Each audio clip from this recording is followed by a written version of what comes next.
ఎక్కడ కనిపించట్లేదే? అదిగోరా నీకు కనపడ్డాను, అదిగో.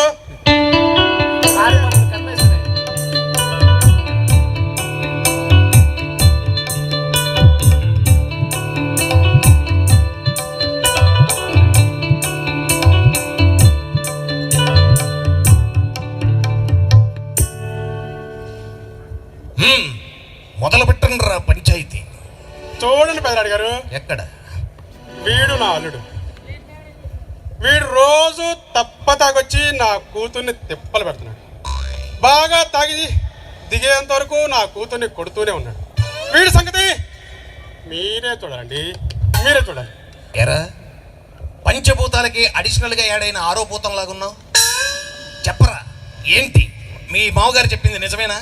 నిజమేనండి, నిజమే. తాగేది వాగేది అంతా నిజమే. కానీ ఎందుకు తాగుతున్నారో ఒక మాట అడగరా? సుత్తి లేకుండా సూటిగా చెప్పరా. పెదరాయుడు గారు, ఫ్లాష్ బ్యాక్లోకి వెళ్ళండి.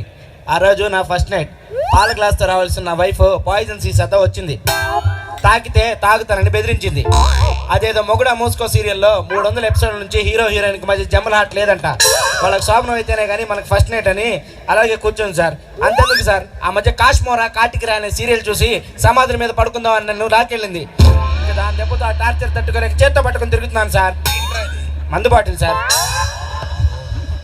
ఓకే, ఏమయ్యా పెద్ద ఆయన, వీడు చెప్పిందంతా నిజమేనా? చూడండి పెదరాడి గారు, ఆడు కట్నం కింద టీవీ అడిగినప్పుడే ఇవన్నీ సర్దుకుపోవాలండి. సర్దుకుపోతానండి, సర్దుకుపోతాను. నా బట్టలు సర్దుకొని కాశీకో రిషికేశ్కి పోతాను. ఆ మాత్రానికి పంచులో పంచాయతీలు ఎందుకు, తొక్కలో తీర్పులు ఎందుకు? ఆపరా ఆపరా ఆపరా ఆపరా. నేను ఆపి చాలా సేపు అయింది, మీరు ఎక్కువ ఆపి కంటిన్యూ చేయండి. మైక్ బాగుంది కదా, మేనేజ్ చేద్దాం. ఓకే, అసలు భార్య గురించి నీకేం తెలుసురా? నేను చెప్తాను విను. భార్య అంటే ఎవరో తెలుసా? ఓ భార్య. పెళ్ళం అంటే ఎవరో తెలుసా? ఓ పెళ్ళం. స్త్రీ అంటే ఎవరో తెలుసా? నేను చెప్తా, ఓ స్త్రీ కాదురా, ఇస్త్రీ మొహమ్మద్. చెప్పేది విను. అసలు భార్య గురించి ఓ ఇంగ్లీషు అరాకొరా వచ్చిన కవి ఏమన్నాడో తెలుసా? ఏమన్నాడు? Wife is like a knife, some time it cut leaves and some time it cut lifes అన్నాడు రా.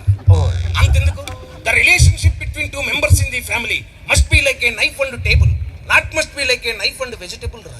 నిజమే సార్, నా బతుకు టేబుల్ మీద వెజిటేబుల్ అయిపోయింది. రోజు కోసి కారం పెట్టేస్తుంది. అంతేకాదు, భార్య గురించి ఇంకా చెప్తాను వినరా. మనం మన తల్లి నేర్పిస్తాం, చెల్లి నేర్పిస్తాం, అక్క నేర్పిస్తాం, వీధి చివర ఉన్న కుక్క నేర్పిస్తాం. కానీ ఎక్కడి నుంచో వచ్చి మనల్ని నేర్పించేదేరా భార్య అంటే. అంతెందుకు, నెలంతా కష్టపడి శాలరీ ఇంటికి తెచ్చుకుంటే ఆ శాలరీకో శారీ చొప్పున కోరుకునేదేరా భార్య అంటే.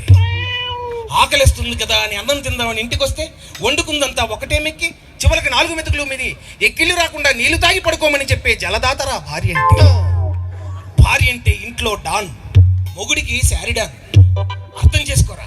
భార్య బాధితులు లేకపోతే వైన్ షాపులకి పాన్ షాపులకి కలెక్షనే లేదురా. భార్య లేకపోతే పోలీసులకి గృహహింస కేసులే లేవురా. ఇప్పటికైనా అర్థం చేసుకో. కోరి తెచ్చుకున్న దానితో సర్దుకుపోక తప్పదు. అది టీవీ అయినా నీ బీవీ అయినా. ఇప్పుడు గారు నా కళ్ళు తెరిపించారు సార్. రేపటి నుంచి నా భార్యని బాగా చూసుకుంటాను సార్, బాగా చూసుకుంటాను. చివరిగా ఒక మాట చెప్తాను, ఇట్లా చెప్పండి. లైఫ్ అంతా సర్దుకుపోయేదే నిజమైన సంసారం, కానీ లగేజీ సర్దుకుపోయేది కాదురా. ఇప్పటికైనా అర్థం చేసుకో. జీవితం అంటే భార్యాభర్తలు ఇద్దరు కలిసి ఆడుకునే దొంగాటరా. అంతేగాని వద్దులే, అర్థం చేసుకో. వస్తా. ఏమండి పెదరాడి గారు, నీకేం వచ్చిందిరా? ఆడదాని గురించి ఇంత ఇదిగా ఎలా చెప్పగలిగారు సార్? మీ భార్య గురించి అంత ఇదిగా ఎలా చెప్పగలిగారు? ఎందుకంటే నేను ఇంటికి వెళ్ళి వంట చేయాలరా, లేకపోతే మా భార్య ఒప్పుకోదు. వాడి నీలాగే పద.